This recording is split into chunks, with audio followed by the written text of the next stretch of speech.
Consultation जो होती है वो स्ट्रांग होती है। आप क्लाइंट के साथ अच्छा कनेक्ट बना लेते हो, क्लाइंट के साथ अच्छे से बात करते हो, ठीक है, उसको अच्छे से उसके साथ में आपका बिहेवियर रहता है, कनेक्ट बन जाता है, तो वो सब चीजें अपने आप से सक्सेसफुल हो जाती है। ठीक है, तो अभी हम जो देखेंगे हेयर स्पा के बाद को बिठाया कि चलो बस मुंह बना के स्टार्ट कर दिया कि चलो स्पा करना है, ठीक है, बाउल में डाला, शुरू किया। जब भी आपके पास में क्लाइंट आता है, सबसे फर्स्ट आपको उसको स्माइल करके ग्रीट करना है, गुड मॉर्निंग, गुड आफ्टरनून, जो भी हो रहा है अकॉर्डिंगली। उसके बाद में उसको अपने बारे में आप इंट्रोड्यूस करोगे। फॉर एग्जाम्पल कि आप किसी ब्रांड के लिए वर्क कर रहे हो, ठीक है, उस ब्रांड के अंदर में आपको अपने आप को भी इंट्रोड्यूस करना है। ब्रांड के बारे में तो वो जान गया, फॉर एग्जाम्पल कि आप लुक्स के एक सलॉन में लगे हुए हो, ठीक है, उसके बाद में वो लुक्स के बारे में तो जानता है बट आपका नाम नहीं जानता हो, तो आपको अपने बारे में इंट्रोड्यूस करना है वहां पे कि आपका नाम क्या है, उसके बारे में, सर्विस के बारे में इंट्रोड्यूस करना है कि आपके हेयर के अकॉर्डिंग ये वाली service, different hair and scalp problems, कि डिफरेंट जो हेयर एंड स्कैल्प प्रॉब्लम्स होती है उनके ऊपर में क्या बेनिफिट है हेयर स्पा की सर्विस के बारे में, वो भी अब हम देखेंगे। इसके अंदर में हमारे पास क्या क्या चीजें आ जाती है, क्या क्या टूल्स की हमें नीड होती है। सबसे फर्स्टली हमें चाहिए होता है शैम्पू। शैम्पू के बाद में हमारे पास क्लियर स्पा एसेंस, इसकी एक रेंज है स्पा एसेंस, शॉस्को ब्रांड है, उसकी रेंज है स्पा एसेंस। यूज करना है तो भी सेम स्टेप्स रहेंगे, सेम टेक्निक्स रहेगी। लॉरियल के अलावा मेरे को अदर किसी ब्रांड का यूज करना है तो भी सेम स्टेप्स रहेंगे, सेम टेक्निक्स रहेगी उसकी, ठीक है, बस पैकेजिंग चेंज हो जाएगी, प्रोडक्ट चेंज हो जाएगा, करने का तरीका वही है जो आपको सिखाया जाएगा, ठीक है।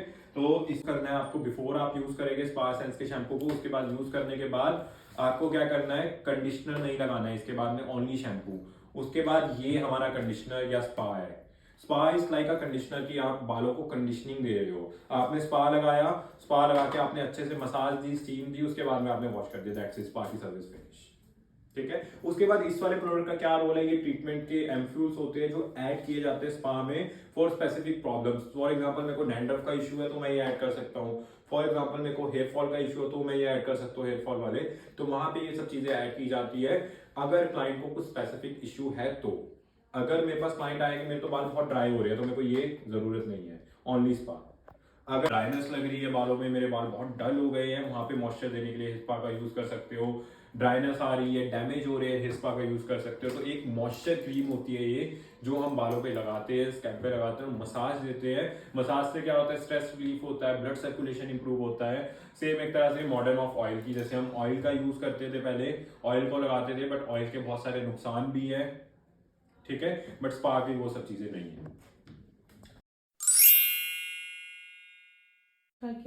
इसके अंदर में जो गैप है आपका 15 दिन से लेके 1 मंथ के गैप में आप रिपीटली सिटिंग्स दे सकते हो। फॉर एग्जांपल किसी को डैंड्रफ हो रहा है तो मैं डैंड्रफ की भी सिटिंग्स दूंगा उसको। जैसे अगर मैंने किसी को डैंड्रफ हो रहा है, उसके स्कैल्प को एनालाइज करूंगा कितने उसको डैंड्रफ है, 1-2 सिटिंग में कितना फर्क पड़ना स्टार्ट हुआ है, तो 5-6 सिटिंग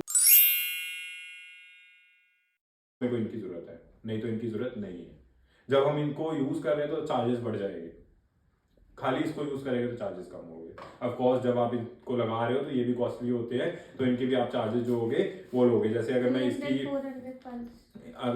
जैसे मैं इसकी बात करूँ, ये जो इसकी पूरी पैकिंग है इस पे 880 रुपीज प्राइस लिखा हुआ है। तो इसके अंदर में टोटल जो ये फ्यूल्स आते हैं 1 2 3 4 5 6 7 8, मतलब ये आपको कॉस्ट जो इसकी है वो 110 रुपीज का एक पड़ेगा। ये एक छोटा सा जो है ये 110 रुपए का एक है, 300 रुपए ले सकते हो, तो इसके आप 200 से 300 रुपए आराम से चार्ज कर सकते हो, ज्यादा भी अगर आपकी ब्रांड वैल्यू ज्यादा है उसमें, जो यूजफुल भी काफी और इफेक्टिव भी काफी है ये सब चीजें जो इसके अंदर में है। तो इनको यूज कैसे करना है अभी हम वो सब चीजें देखेंगे।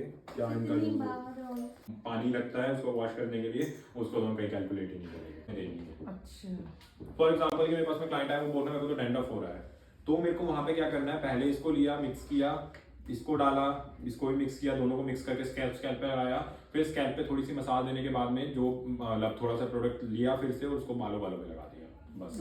में इसको दोबारा फ्यूल को वेस्ट नहीं करना था दूसरी जगह पे। डिपेंड्स, हो सकता है इनके बाल इतने बड़े होते तो मेरे को थोड़ा ज्यादा लेना पड़ता, तो क्वांटिटी कभी भी आप देख के नहीं मेजरमेंट कर सकते हो कि ये तो इतना ले रहे हैं उतना ले रहे हैं। और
बाल बहुत स्लिपरी हो रहे हैं।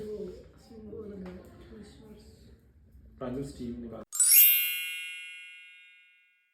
इसलिए जब हम बालों के अंदर में हमें ज्यादा ड्राइनेस और ज्यादा वो दिख रही है, रफनेस दिख रही है, तो हम मास्क सजेस्ट करेंगे। मास्क डीप मॉइस्चराइजिंग प्रोवाइड करता है बालों में, मास्क को स्कैल्प पे नहीं लगाते हैं। स्पा भी वही काम करता है बट स्पा पे तक लग सकता है। ठीक है, तो अभी मसाज देनी स्टार्ट करेंगे। सबसे फर्स्ट स्टेप होता है हमारा एफ। हम टाइपिंग कर रहे होते हैं ना, वैसे टैपॉटमेंट।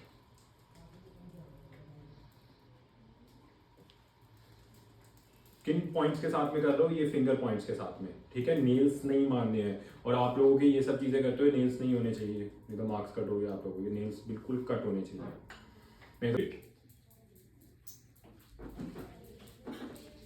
मतलब आप अपने हाथ को ऐसे मूव कर रहे हो, इससे वाइब्रेशन होती है,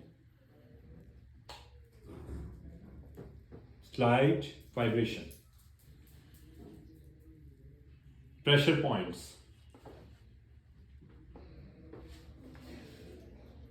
स्टूडेंट्स को भी कैप्चर कर लेंगे एक वीडियो में। मतलब एक ना पीछे से बनाना है जिसमें आगे से पीछे से स्टार्ट करके स्टूडेंट से यहाँ तक पूरा तो हो गया। यहाँ नहीं करेंगे, प्रेशर पॉइंट आ गया है। यहाँ प्रेशर पॉइंट्स हो गया। प्रेशर पॉइंट को रखेंगे,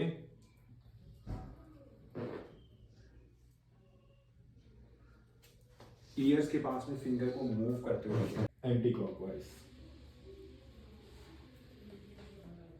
उसके बाद में ये मैं स्टेप थोड़ा फास्ट फॉरवर्ड में बता रहा हूँ। अभी हमने एफ्लार्ज कर लिया, पेट्रिसाज हो गया। उसके बाद में हमारा जो स्टेप आ जाता है वो आ जाता है फ्रिक्शन। फ्रिक्शन में अपने हाथ को स्लाइड करते हुए मूव करेंगे इस तरह से। हाथ रखा, देखो मेरा हाथ अभी तक हटा नहीं है स्कैल्प से। एक नीचे जा रहा है, एक ऊपर जा रहा है, बट हट नहीं रहा है। एक हाथ स्कैल्प पे रहना चाहिए, एक हट जाएगा कोई प्रॉब्लम नहीं है, एक रहना चाहिए स्कैल्प के ऊपर में। हम प्रोडक्ट को फैलाते हैं। गुड, नीचे तक जाएंगे धीरे धीरे। प्रेशर ठीक है, कम ज्यादा है कम है? ठीक है। तो क्लाइंट से आपने पूछ लेना, प्रेशर कम लग रहा है तो बढ़ा देंगे, ज्यादा लग रहा है तो कम कर देंगे। स्टार्टिंग में ही पूछ लेना है। ठीक है, क्या कर रहा हूँ, फिंगर को गोल गोल घुमा रहा हूँ। कभी भी आप कोई भी मसाज दे रहे हो, ऑयल मसाज या फिर आप स्पा से मसाज दे रहे हो, कभी भी आपको अपनी फिंगर्स का टच जो है वो नहीं हटाना है। मतलब ऐसा नहीं करना है कि चलो अब हाथ हटा के फोन चला लो थोड़ी देर फिर आ जाओ, या फिर किसी ने बुला लिया तो चलो चले जाओ और फिर कर दो, करने लग जाओ स्पा। तो क्या होगा, क्लाइंट को मजा ही नहीं आएगा काम में। तो जब आपने ये मसाज को स्टार्ट कर दिया है तो आपके हाथ क्लाइंट की स्कैल्प पे रहेंगे। जैसे कट करते हुए हमारे जो सीजर और कॉम हमारे हाथ में रहती है, वैसे स्पा या ऑयल मसाज करते हुए आपके जो हाथ रहेगा वो स्कैल्प के ऊपर ही रहने चाहिए, टच नहीं छोड़ना है स्कैल्प से।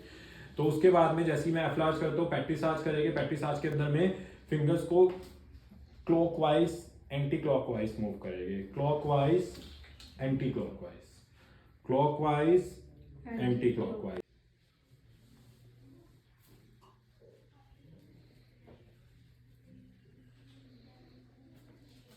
नेक के ऊपर में भी स्टेप दे सकते हैं। वर्टिकली मूव करेंगे, हॉरिजॉन्टली मूव करेंगे, स्लाइड करेंगे बस। ये कर सकते हो, नेसेसरी नहीं है कि ये देने ही देने हैं। जो हेड के स्टेप है वो तो एक बार कराया, वो दोबारा तो बोलेगी, वो तो चलेगी। तो मेरे तो मैंने तो देखा था पूरा यहाँ तक, ये उंगली तक पूरा जा इतना। ठीक है, इतना ही इसको रखना है सेटअप को, जिससे स्टीम इसकी जो है वो पूरी स्कैल्प के उसके पोर्स के ऊपर में, हेयर के ऊपर में लगती है, वो पोर्स ओपन हो जाए स्टीम से। अब देखो स्टीम परफेक्ट लग रही है उनके। ये ठीक है इतना। अब मैं इसको अगर पूरा यहाँ तक कर दूंगा, पूरा फेस पे आ रहा है तो वो गलत है, उतना नहीं आना चाहिए।